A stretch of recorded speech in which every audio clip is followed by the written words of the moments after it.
Welcome to Knicks.com. Jonah Ballow here at MSG Training Center with Lance Thomas. Lance, our first time really to catch up with you. I know it's been a couple of weeks. You signed the deal for the rest of the year. I wanted to chat with you a little bit about your journey. You know, undrafted, work your way through the NBA D League, and then get to this point. What has that been like for you? It's been a rough road, but it makes my journey and my story that much better. Nothing was handed to me. I had to, scratch and claw to get where I'm at, and honestly, now that I've been through it, I wouldn't have had it any other way. When you say rough road, what does that exactly mean? What are some of the trials and tribulations that you went through?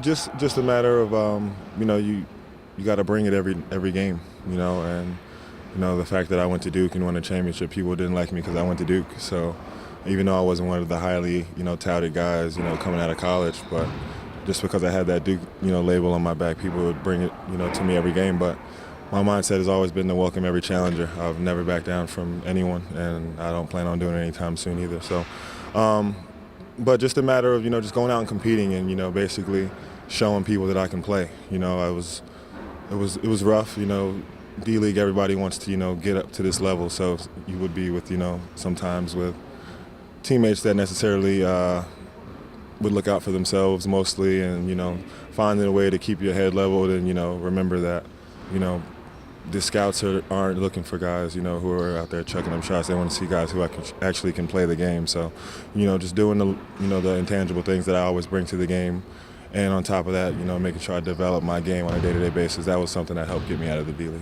Yeah, I believe you were a 4-star recruit coming out of high school and then into Duke and playing at that level, and probably looked at as one of the best in high school, then in college. Is it a little bit of an ego shock sometimes when you get to that point in the draft and the league? Yeah, but as a player, for myself, I love to compete. So regardless of what I was ranked or what people thought of me, one thing that they would say when they watched me play is that guy competes. And I just coupled that with a relentless work ethic and a knack for wanting to just go after people. And throughout the years, I think that's something that's helped me get where I'm at. We see the energy level on the court and what you bring to the table, and it's evident. I mean, I noticed from day one, not only the way you play, but teammates around you on both sides of the floor. When you stepped on the floor at Madison Square Garden, did you feel anything? I know coming from Brooklyn, Jersey guy as well. Was that a special moment for you? It was. The Garden, everybody knows it's the Mecca of basketball, but it means a lot to me, to be playing on this floor. I just watched so many Knicks games growing up. I watched so many Big East college games, the tournament, and now, I have a Knicks jersey on, which it just means a lot. I mean, I really can't put it in words just because, as a child, this is what I watched. And, my first two teams, with New Orleans and Oklahoma, playing against them, it's like, all right, I love coming home to play in the Garden, but now that I'm actually representing New York, it's just an honor. It's a blessing, and I'm very blessed that, that I had the opportunities that I had with the 10-day contracts, and now that I'm signed for the year, it's just an amazing feeling. It's an interesting part about basketball. I feel like fans sometimes want to look at the guys who chuck the shots, get the points, the big highlight reel plays, but it's all the things in between that sort of make the game what it is and can lead a team to a championship. But you've shown an ability to score and rebound as well. Is your game evolving to that point as well, as not just a role player, but somebody that can go out and be a game time leader, a guy that can put up a lot of points and rebounds?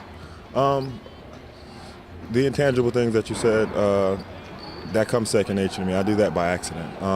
But as far as like the offense and the rebounding and stuff, a lot of that comes from just being in the right place at the right time on the floor and being ready when that opportunity comes. So I'm going to continue to expand my game, work on things that can help me be more effective in the triangle and to help the team. And in my career, I was blessed enough to be in some late game situations before I came here. So the games that we won, late in the fourth quarter while I was here, I had some experience in that position, so there was no timid nervousness at all. It was a matter of going out, executing, locking in and making sure that I did the things to help us win. What's your relationship been like with Coach K, Derek Fisher, and maybe some similarities, I meant to say, with Coach K and how they approach the game? I know students, obviously, of the game and how they approach it, but is there anything that we can see in similarities between the two? Preparation. They're both really, big on preparation, making sure that we're, fully knowledgeable of the opponent we're going to be playing against. That's definitely a similarity I see between the two. The attention to detail that they have in the scouting and making sure that the guys are ready. That's something that I, noticed that Coach Fisher does, and it was, something that Coach K did really well. So that was something cool. Now that you're on the garden floor, do you feel like this is a time where you're an NBA guy, you can be seen on an every night basis, and this is sort of the next launching point for your career?